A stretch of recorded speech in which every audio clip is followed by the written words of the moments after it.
And No idea what he was talking about. What's an ATP? What is it for? yeah, it's You know what? adrenaline try No. something phosphate. I know it's some big Yes. name, Yes. but I love Dave's Phenomena and the Manometer song, and all the stuff that he does. Like I said, man, he's a nerd and a propeller head, but he's our nerd, and Absolutely.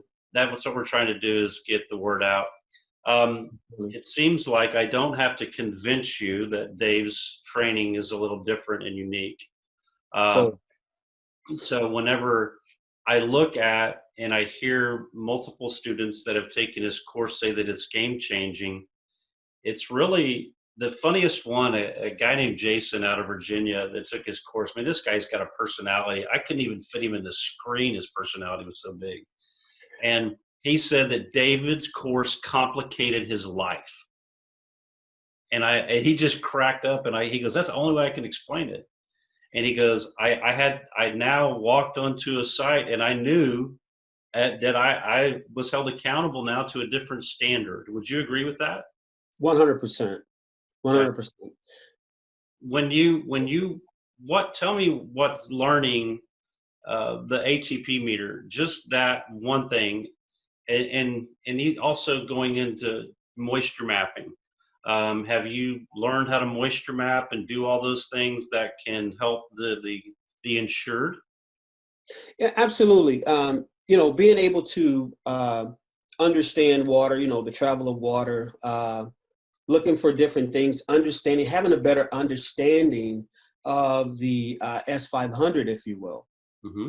And I think a lot of us, and I say us, I'm meaning, restoration guys, public adjusters, don't have a clear understanding of the S500 as to what it actually means and how you can actually use it. That's Okay. huge. Yes. And so, being able to map and, I took a lot of different things, different techniques and different things with Dave. But here's another thing The that, three screws. oh, Mitch, Yeah. this this is all by itself is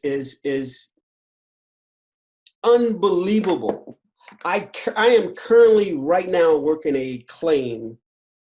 It involves a policyholder hired a restoration company to come in, and a friend of mine who owns another restoration company suggested and say, "Hey, Kenny, can you go out and look at the structure because I don't believe it's completely dry." So I go out 2 weeks after about 3 weeks after the loss, and do some moisture mapping and began to find things. And so this company had a $13,000 bill for a water dry out, for a dry out bill, for a mid bill.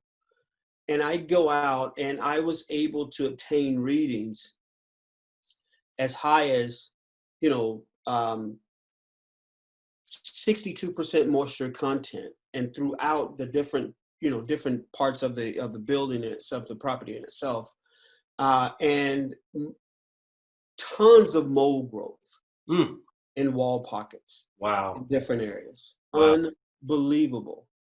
So you And you potentially not only changed your game, you changed that family's game.